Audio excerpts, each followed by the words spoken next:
You want to know YouTube's secret formula to success? Let's do this. vidIQ. vidIQ. vidIQ.com.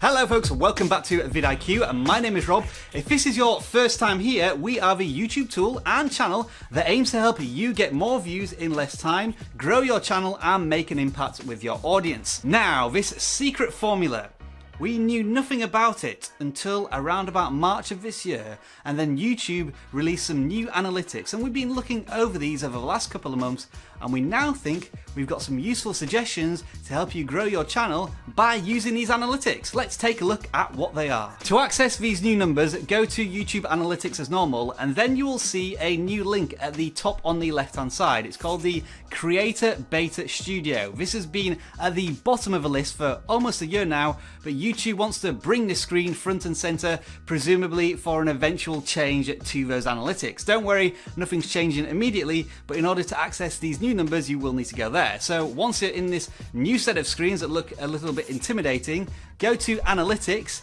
you'll see some tabs at the top and you want to click on Reach Viewers, and this is what we're going to look at, impressions and click-through rate. Now we've already done a thorough and dare I say exceptional run through of what these analytics mean. You can click on the card now to watch that video, but to paraphrase, impressions is the number of times a thumbnail from one of your videos is seen on YouTube. Click-through rate is the number of times somebody clicks on one of those thumbnails or titles and watches one of your videos. To give you a basic example, let's say you have a video with 10,000 views, but it was seen 100,000 times on YouTube with impressions. That's a 10% click-through rate, and that would actually be very high.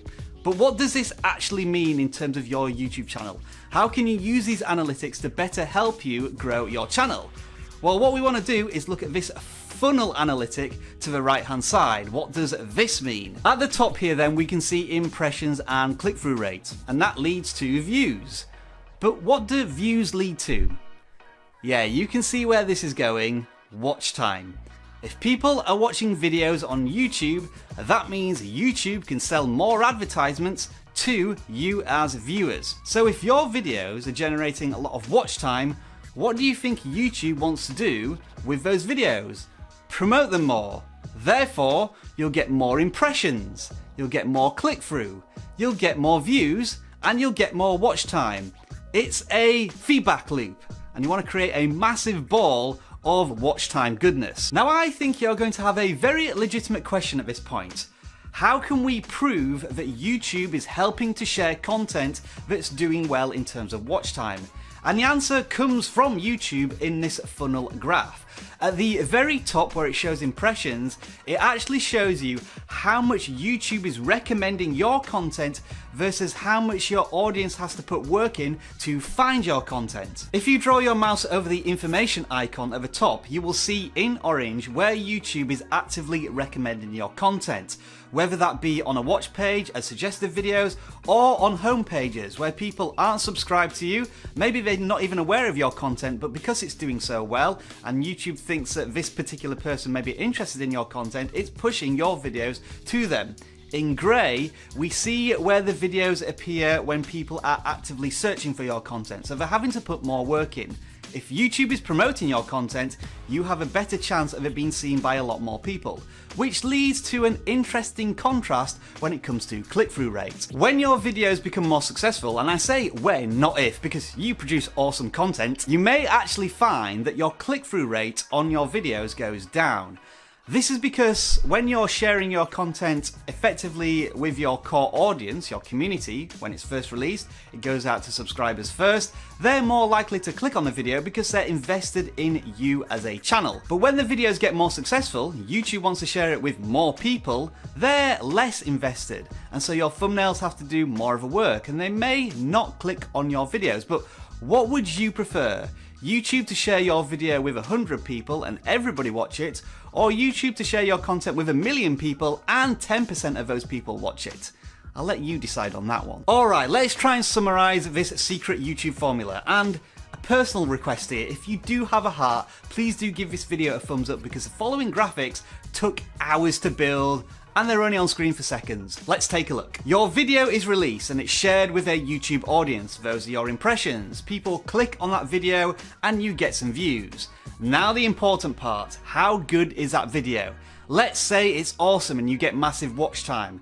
YouTube wants to share it with more people. That feeds back into more impressions. You get more views. Yes, the click-through rate may go down.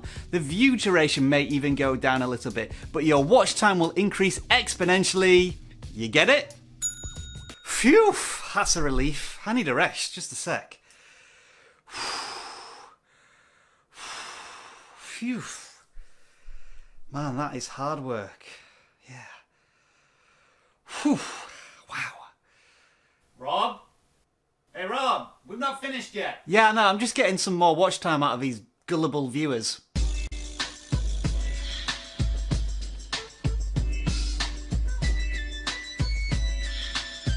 So that's YouTube's secret formula to grow your channel, but how do you drink from this magic potion? How do you increase the watch time of your videos so that YouTube shares your content more often, and when it does, convince people who are not invested in your content to click on those thumbnails? Let's look at watch time first. The first and most obvious solution to more watch time is to literally make longer videos. Now, bear with us on this one.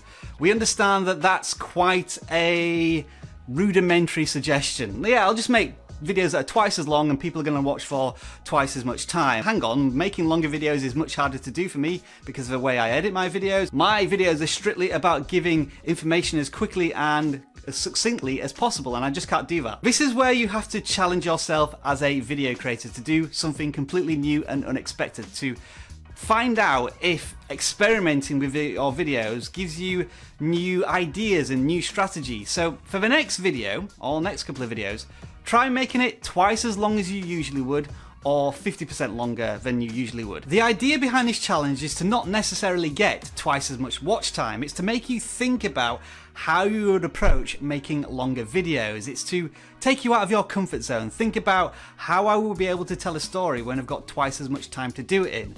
Will I use different editing strategies? Will I use different filming equipment or record in a different way? It's to get you thinking of a new approach, maybe if you're stuck in a plateau with the way you make your content. You should always be learning as a video editor and a creator, and that's something we've been doing here at vidIQ. I don't know if you've noticed this over the last couple of months, but we've been doing more deep dives and making a concerted effort to give you more information over a longer period of time, and you've been reacting very positively to it, so thank you very much for that. If you make longer videos and they are successful and you think, wow, yeah, I'm spending a lot longer making this one video, but I'm getting so much back from the audience in terms of watch time and engagement, maybe I can start to make longer videos. So that's the first suggestion, but we've got plenty more. Now, if you're uncomfortable with the idea of lengthening your videos purely for the sake of trying to get more watch time, we completely understand that. So what you need to do is think about how you can get your audience to watch your current length of videos for longer. For example, if you make a video that's 5 minutes long and people usually watch it for 2 minutes, that's 40% average audience retention. But if you can get that watch time up to 4 minutes for every 5-minute video, that's 80% audience retention, and it's significant improvement for the same amount of effort.